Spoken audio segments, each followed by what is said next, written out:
ప్రస్తుతం మనం జగిత్యాల జిల్లాలో ఉన్నాం. మనతో పాటు తపస్ స్టేట్ అసోసియేట్ ప్రెసిడెంట్ ఐలినేని నరేంద్రరావు గారు మనతో పాటు ఉన్నారు. విద్యారంగంలో ఉన్న సమస్యలపై ఆయనతో మాట్లాడదాం. సార్ నమస్తే. నమస్కారం. పల్లవి టీవీ యాజమాన్యానికి నమస్కారాలు తెలియజేస్తూ, తెలంగాణ ప్రాంత ఉపాధ్యాయ సంఘం రాష్ట్రంలో అనేక సమస్యల మీద పోరాటం చేసేటువంటి క్రమంలో మీరు ఇక్కడికి రావడం చాలా సంతోషమైనటువంటి విషయం. ఉపాధ్యాయులు ఈరోజు అనేకమైనటువంటి సమస్యలను ఎదుర్కోవడం అనేటువంటిది జరుగుతూ ఉంది. గత ప్రభుత్వంలో అనేక సమస్యలతో పోరాటం చేసి ఉద్యమాలు చేసినటువంటి చరిత్ర ఒక తపస్కే ఉన్నది. దాంట్లో మేము పిఆర్సీ విషయంలో కానీ, డిఏల విషయంలో కానీ, ఇతర సమస్యల విషయంలో 317 విషయంలో కానీ బీఆర్కే భవన్ ముట్టడించి ఆ రోజు ఉద్యమాన్ని ఏకైక సంఘము మరి ఈ యొక్క ఉద్యమాన్ని నడిపించినటువంటి చరిత్ర తెలంగాణ ప్రాంత ఉపాధ్యాయ సంఘానికే ఉన్నది. నేడు ఈరోజు మిగతా మార్పు కోరుకొని ఈరోజు సమస్యలు అనేటువంటి అదే విధంగా ఉన్నాయి.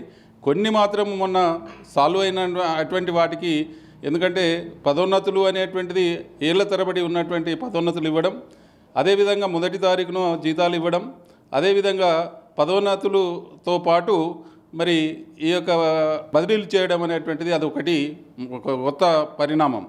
అదే క్రమంలో ఆర్థికమైనటువంటి విషయాలకు వచ్చినప్పుడు మేము దాచుకున్నటువంటి డబ్బులు జీపీఎఫ్లో మరి మా యొక్క డబ్బులు మాకు ఇవ్వడానికే ప్రభుత్వాలు వెనుకాటం చేస్తున్నాయి. ఈరోజు మా యొక్క పిల్లలకు పెళ్ళిళ్ళు చేసుకోవాలి అన్నటువంటిది, మరి ఇల్లు కట్టుకోవాలన్నటువంటి ఒక ఆరోగ్య సమస్యలు వచ్చినప్పుడు మరి అట్టి డబ్బును ఉపయోగించుకోవడానికే మేము దాచుకుంటాం. అట్టి డబ్బును ఇంతవరకు కూడా ఎవరికి కూడా 2 ఇయర్స్ నుంచి అర్జీ పెట్టుకున్నటువంటి వాటికి ఎలాంటి అతిగతి లేకుండా ఉన్నటువంటి పరిస్థితులు అనేటువంటి ఉద్యోగులు ఎదుర్కొంటున్నారు. అదే క్రమంలో నేడు మరి 61 సంవత్సరాలకు రిటైర్మెంటు ఆ రోజు ప్రభుత్వం దగ్గర డబ్బులు నిధులు లేకనో మరి ఈ యొక్క పెంచడం వల్ల ఈరోజు మళ్ళీ మరి రిటైర్మెంట్ అనేటువంటిది జరుగుతూ ఉన్నది. రిటైర్మెంట్ అయినటువంటి యొక్క మొన్న మార్చి నుంచి ఇప్పటి మార్చి వరకు 1 ఇయర్ అయినటువంటి కాలం లోపల మా యొక్క డబ్బును కానీ ఇతర అవసరాలకు కావాల్సినటువంటి డబ్బును కూడా ఈరోజు మనకు డబ్బులు ఇవ్వకపోవడం చాలా శోచనీయం. చాలామంది బాధపడతా ఉన్నారు, ఉద్యోగులందరూ బాధపడతా ఉన్నారు. పెంచిన సర్వీసుకు కాదు సంబరపడ్డది, మా డబ్బును మాకు వస్తలేదనేటువంటిది ఒక బాధపడటం. దాని విషయంలో ఈరోజు మేము రాష్ట్రంలో ఒక 4 అంచెల పద్ధతి లోపల ధర్నా కార్యక్రమాలు అనేటువంటిది ఏర్పాటు చేసుకొని, ఒకటి మండల స్థాయిలో చేశాం, పాఠశాల స్థాయిలో చేశాం, తర్వాత మండల స్థాయిలో చేశాం, జిల్లా స్థాయిలో చేశాం. అదేవిధంగా రాష్ట్ర స్థాయిలో మొన్న 17 నాడు ఉన్నటువంటి డిసెంబర్ 17 ఉన్నటువంటి ఒక మరి కార్యక్రమాన్ని మరి అసెంబ్లీ సమావేశాల లోపల ఏవైనా సమస్యలు అనేటువంటి తీరుస్తారు అనేటువంటిది ఆనాడు ఉన్నటువంటి పర్మిషన్ ఇవ్వకపోవడం వల్ల మొన్న 17 డిసెంబర్ నాడు ఉన్నటువంటి ఒక ధర్నా కార్యక్రమాన్ని వాయిదా వేసుకున్నాం. కానీ ఇప్పుడు రాబోయేటువంటి జనవరిలో మరీ పెద్ద ఎత్తున ఒక ఉద్యమాన్ని తీసుకొని ఈ సమస్యల సాల్వ్ కొరకు మేము పోరాటం చేయాల్సినటువంటి అవసరం ఎంతైనా ఉన్నది. ఉపాధ్యాయులు కేవలం మీదికి మాత్రమే చాలా బాగుంది అని అనుకుంటున్నాం, కానీ మార్పు అనేటువంటిది ఏ విధంగా రాలేదు. మార్పు వచ్చింది కానీ కేవలం వాళ్లకు మరి రాజకీయ నాయకులకు వచ్చిందా, ప్రజలకు వచ్చిందా అనేటువంటి మనం తెలియలేని పరిస్థితిలో ఉంది. ఈరోజు రాబోయేటువంటి 3 ఎమ్మెల్సీలు అనేటువంటి మరి ఈరోజు జరగబోతూ ఉన్నాయి. దాంట్లో మా యొక్క ఉపాధ్యాయుల యొక్క సత్తా ఏంటిదో చూపెట్టాల్సినటువంటి పరిస్థితి ఉంటుంది. ఇదే విధంగా కొనసాగినట్టుంటే ఆ పద్ధతిలో ఈరోజు విద్యారంగంలో ఉన్నటువంటి ఒక సమస్యల లోపల ఏకీకృతమైనటువంటి ఒక పాఠశాలలన్నీ ఒకే కాడికి ఉండేటువంటి పరిస్థితులు తీసుకురావాల్సినటువంటి అవసరం ఉంది.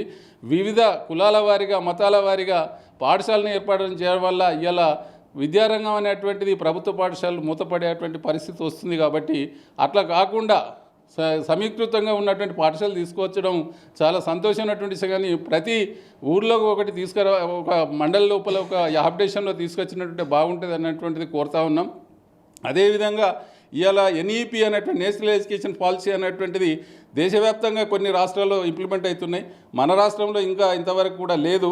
ఎన్ఈపీ వచ్చినటువంటి నూతన విద్యా విధానంతో ఉపాధ్యాయులకు చాలా మరి మంచి జరుగుతూ ఉంటుంది. కాబట్టి ఆ నూతన ఎడ్యుకేషన్ పాలసీని ఇక్కడ మరి ఇంప్లిమెంట్ చేయాల్సినటువంటి అవసరం ఉంది. కాబట్టి మరి అనేకమైనటువంటి సమస్యల లోపల మాకు ఉద్యోగులకు కానీ ఉపాధ్యాయులకు కావాల్సినటువంటి డిఏలు అనేటువంటిది గత సంవత్సరం పెండింగ్ పెట్టింది, ఇప్పుడు ఈ సంవత్సరం కూడా పెండింగ్ పెట్టడం వల్ల మేము చాలా నష్టపోతున్నాం.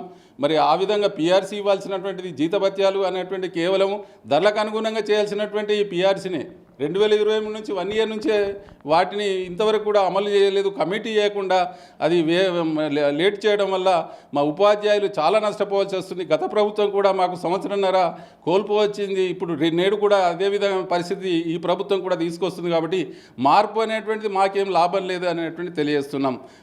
ఆ విధంగా మేము మీకు తెలంగాణ ప్రాంత ఉపాధ్యాయ సంఘం తరఫున అనేక సమస్యల వల్ల మీరు మరి ప్రాతినిధ్యం చేయడానికి మాకు ఒక అవకాశం ఇచ్చినందుకు మీకు ప్రత్యేకమైన ధన్యవాదాలు తెలియజేస్తున్నాం.